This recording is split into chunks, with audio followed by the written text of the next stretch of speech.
Good afternoon, my dear shameless friends, lesbians, bisexuals, pansexuals who are sitting here today watching this beautiful video. For those who don't know me, I am Diana. Welcome to this channel full of love and colors, a lot of everything, to be honest. More than anything, today we're going to talk about something that has happened to all of us, to everyone.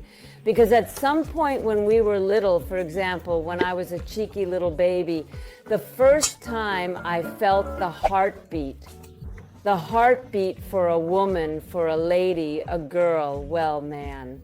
And that, my dear friends, is indeed what we truly call our first gay panic. Or in this case, our first lesbian shock. And look, with the fear that you might know my age, because I'm going to vent a little, it did happen to me that the first time I said, oh my God, what is this that I'm feeling, sister? Why do I like this? And then you justify it by saying, oh no, it's not that I like her. It's just that she sings really beautifully. It's not that I love the way she moves with that.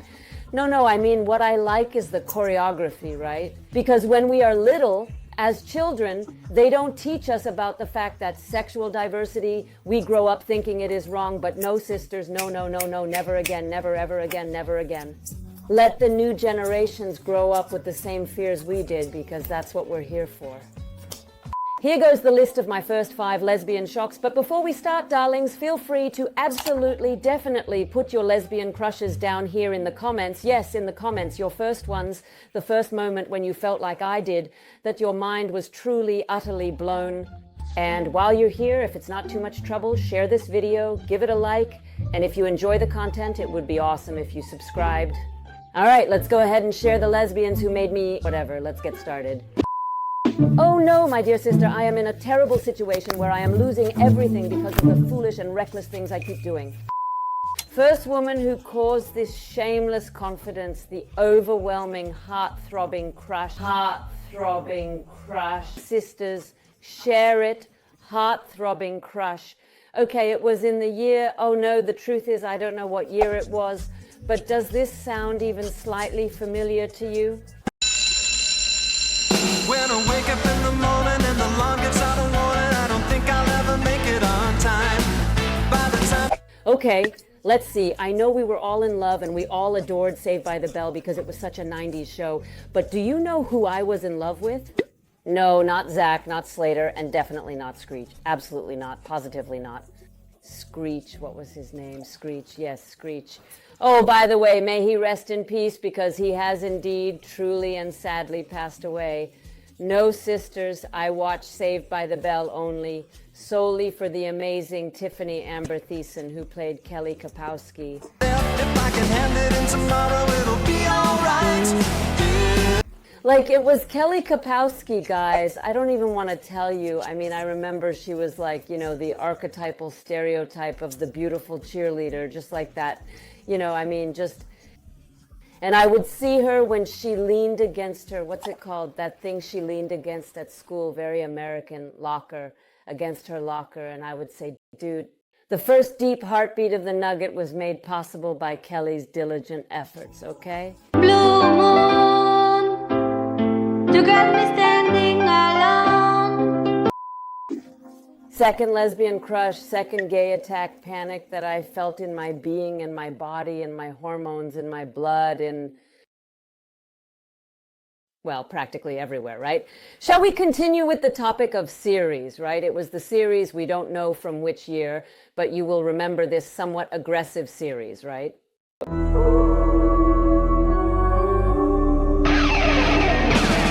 Buffy the Vampire Slayer was definitely a little bit weird, right? I mean, I know many of you are going to feel like, oh man, it's Xena and Gabrielle. No. For me, Machina and Gabriel were Buffy, and then, because there was a lesbian story there, well, I don't know if they were afraid of success, but there should be a lesbian story in Buffy the Vampire Slayer. But wait, I'm not going to tell you who it was. I mean, Buffy. Sarah Michelle Gellar, thank you. Hello, my love. Yes, of course, whenever you want, however you want. But then, like halfway through the series, dude, an antagonist appears, and I don't really remember what the heck was going on there, but I remember seeing her and thinking, sisters, what is this that I'm feeling? Fate. When Fate appeared, I said, that's it. I mean, At that moment, I should have accepted that my thing was the papaya rubbing, sister. Was the papaya rubbing. What's happening to me with the use of words in this video, sisters, is the lesbian vibration I'm feeling here. It's your vibe that you're sending me with this video. Elisa Dushku. Something like this? Elisa Duxco, man, I absolutely remember vividly when she appeared on screen during the incredibly intense fight. Because they were fighting against the vampires, right? I mean, Buffy and then Fate fighting together against a vampire, blood, sweat, pure sex, incredible and intense. I didn't realize that was you. Listen down, defensive. I was just saying, turn me into a vampire, please. Bury your stake into me. Throw your holy water on me. May I? Absolutely horrible my comments are. I truly apologize. I sincerely apologize for that. Then we'll get more current, sisters. Here comes my third crush. And this one, when I saw it, I'll show you a little clip of the video, just a small bit, because I can't show more due to copyright issues. But 6 entire seconds of this video, yes, 6 whole seconds of this video were enough for Diana to turn into a little lesbian. Not turn into, because I already was. I was born that way.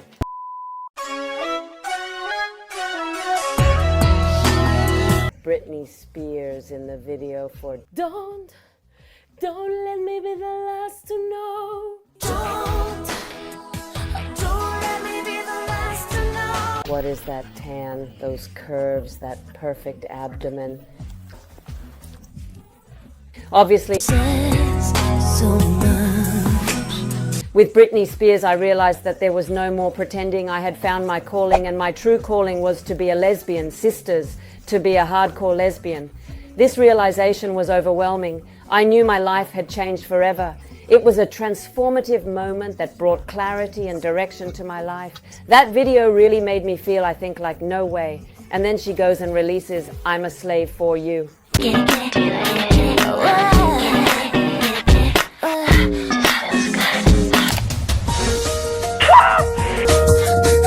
What? There was no way. I remember watching MTV at that time, eating Cheetos with my brother, and suddenly the premiere of the Slave for You video, I'm a Slave for You by Britney Spears, came on, and I felt a collapse. I collapsed. I was completely destroyed at that moment. It was like, let's get moving. Now, after this mental breakdown I just had, thinking I didn't have a stereotype of a woman at all, but if we do indeed have sisters, let's go to number 4. Oh, let's move on to something Mexican, current, contemporary, closer, such as Hola, ¿qué tal con? Estoy por él, suspiro en silencio, me araño los dedos. Estoy por él, no te has dado cuenta todavía que te amo. In my case, sisters, in my case, it was Carlita and Regina. Jeans. I mean, as if Britney Spears wasn't enough, as if Buffy wasn't enough, as if my beloved Kelly wasn't enough, now Jeans appears, right? These girls around my age, well, not exactly, a little older, I don't know, who came into my life, my heart and my ears in the 90s and 2000s and started singing sweet songs about wearing their jeans. And all I could think was, why can't I take those jeans off you? That's right, sister, I can't deny it. Carlita and Regina, well, actually all of them. I mean, I liked all of them a lot, but those two, I remember it was like, oh no, stop it, Diana. Stop with your lesbian crush that you're feeling. But yes, sister, I did feel it for those two. And besides, from Michoacan and enough. And to top it all off, let me tell you about the last lesbian shock explosion I felt, which was while watching Ranma 1/2.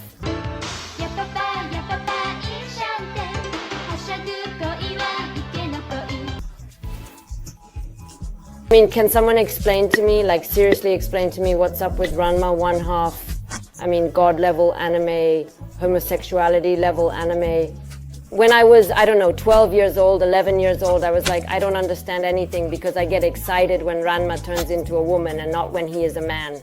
I mean, at that moment, without any context, I was like, dude, what is happening, you know? Literally.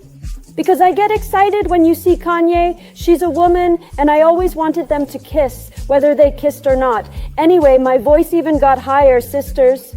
Dude, no, I mean, when I watched Ranma one half and as the episodes went on, I was like, what is happening?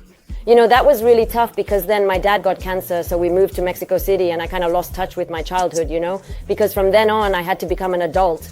Other topics that I once told you about, if you haven't seen the video about when my parents in the form of cancer, well, that's too bad, then I didn't know. But I do remember being shocked and thinking, why do I want her to kiss her when she's a woman and not when she's Ranma? In the end, it was the same Ranma, but whether it was the male or female gender. So I was like, I think about it, it was a great way to introduce us to the topic of non-binarism, bisexuality, intersexuality, or even transsexuality. A great anime. I believe that nowadays it should be brought back to the screen so that the new generations who now have more context can love and adore it just like I did back then. But well, my dear friends, after this shocking and unexpected tra-lesbian moment we just experienced together, this moment filled with many little excitements and surprises, I'm leaving now. But as always, like every moment of my life, I leave you with a ton of kisses. But take care of yourselves and we'll see you in Decorados Official. Don't forget to say it, subscribe and share this video. Bye! Dun, da, da, da, da, da. I don't know what I'm actually singing. I don't even really remember the song. Así. No. Regina y Carla, no te has dado cuenta todavía que las amo. Bye.